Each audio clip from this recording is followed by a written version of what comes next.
I don't understand masc for masc relationships. I really I don't get.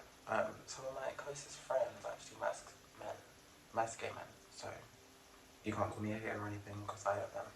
But I'm basing it off of my past experiences, my friends' experiences, and what I've experienced this year, basically. I went out recently. I went clubbing, actually. Two masc men, lovely looking men. They were in a couple, of course. I was walking past them, and one of them gripped the other up just to kiss them, and it was like a bit uncomfortable. And I don't know if it's because of the excessiveness of the masculinity or the masculine energy, but it was a bit like, ugh. And in case you didn't know what masc was, it's basically two masculine men with, I guess, boy or male sort of characteristics getting together and basically doing the devil's tango, or becoming one. And I'm not saying gay has a certain look or you have to be a certain way to be gay or queer or whatever you are. I'm not saying that at all. Do what you like. I'm just saying that gay men who present as masculine but aren't actually masculine are kind of where the problem lies, at least to me.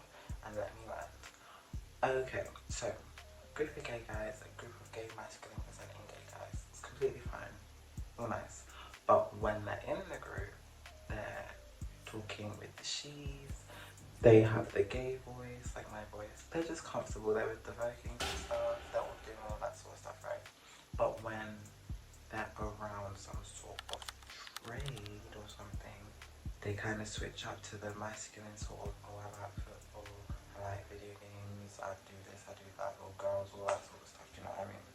And that's where the problem lies, because that sort of stuff could lead to what?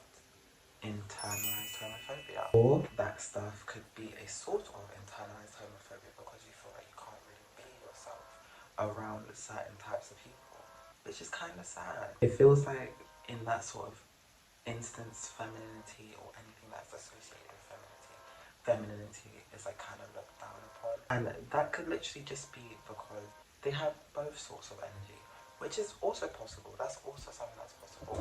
I know people that have both sorts of energy. Like my best friend, he kind of grew up in a very hyper masculine sort of environment, but now that he's kind of finding himself, he's kind of coming into his feminine side, which is a lot. It's lovely to see. Just like how some people may have a customer service voice and at home voice. Another thing, it could also be a defense mechanism, you know what I mean? Because of, again, their environment. But I also think there's a sort of level to understanding when that defense mechanism should come into play. Because, for example, in a masc relationship, right, there's no balance of femininity. There's almost none, do you know what I mean? It only really comes, I guess, in the bedroom, or if you show some sort of vulnerability to it. And this could also be kind of toxic in a way, especially in queer spaces where you can be yourself, or you can let go and let go of the masculine energy, leave the masculine energy at the door. But if you're in a masc relationship, I feel like there's this underlying pressure of always having the masculine energy as a front, because people associate femininity with some sort of vulnerability or some sort of submissiveness, do you know what I mean? Which is fair, it's very fair, but that it doesn't have to be the case. Oh my god, speaking of balance of energies, Cardo and Jalen are a couple that kind of lean into the fact that one is masculine and one is feminine. Cardo is the masculine one and Jalen is the feminine one. That is kind of their focus of their content, which is very smart, but that is just their content. Cardo has stated in the past that he loves Jalen for himself, not because of the masculine and feminine energy, not because of any of that, because Cardo is Cardo, Jalen is Jalen, and that's what I feel like we should be doing more in the queer community. They are a great example as to how to lead in their vlogs, in their lives, and all sorts. You can see, we're going to focus on Cardo here, you can see Cardo be his true self, have a balance between masculine and feminine energy. Of course, he has the masculine energy at the forefront, but the feminine energy also just oozes through, like just easily when they're talking. And you can see it.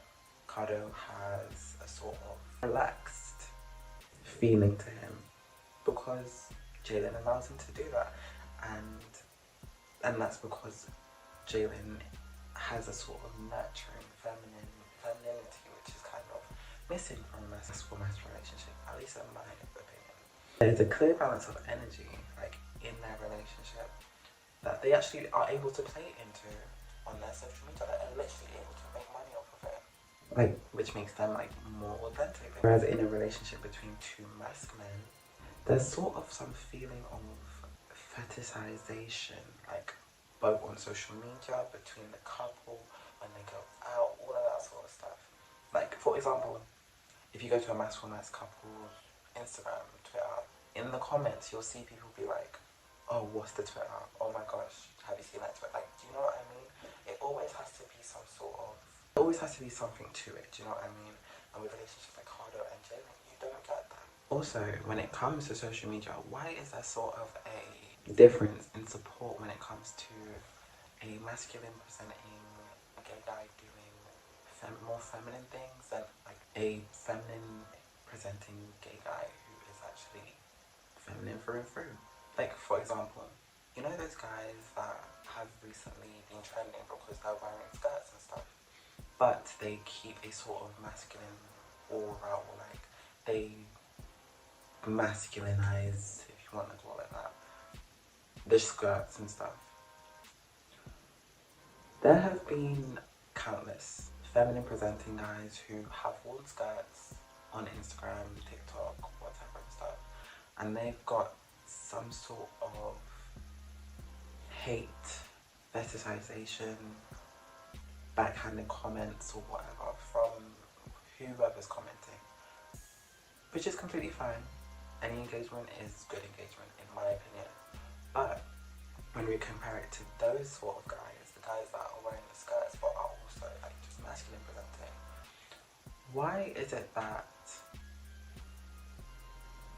gay men, masculine presenting gay men, feminine presenting gay men, girls, people that aren't even gay, trans people, why are they all in their comments?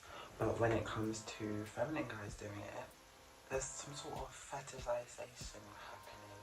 Maybe there's fetishization happening on both sides, but it's like a different sort of fetishization. Maybe it's like the gay guys fetishizing Masc guys in, I guess, feminine clothing, sort of doing it. But on the flip side, when it's a feminine guy, it's like DLs or like bisexual guys or people that don't want to know their tea. Don't want people to know their tea. Like in the Instagram DMs or like the burner accounts, you know what I mean? Kind of making what they're wearing something like sexual when it's not that, it's just like how you feel, do you know what I mean? It's just what makes you feel good, or you think it looks good on you, do you know what I mean?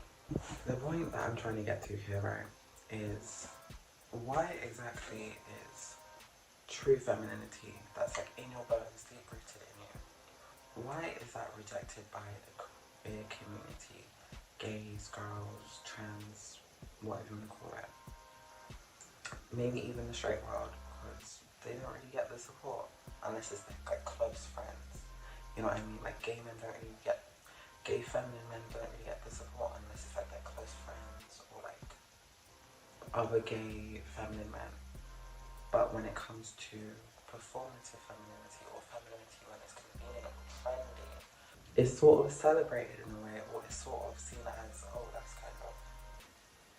kind of hot. Like one of the comments was, you're the first guy that I've seen wear a skirt and make it look sexy. Why does it have to be sexy? Why can't it just look good? I don't know, maybe it's just me. But what do you guys think? I really would like to know. Do you think it's a preference, or like, do we have a sort of internal bias in us that we kind of need to address?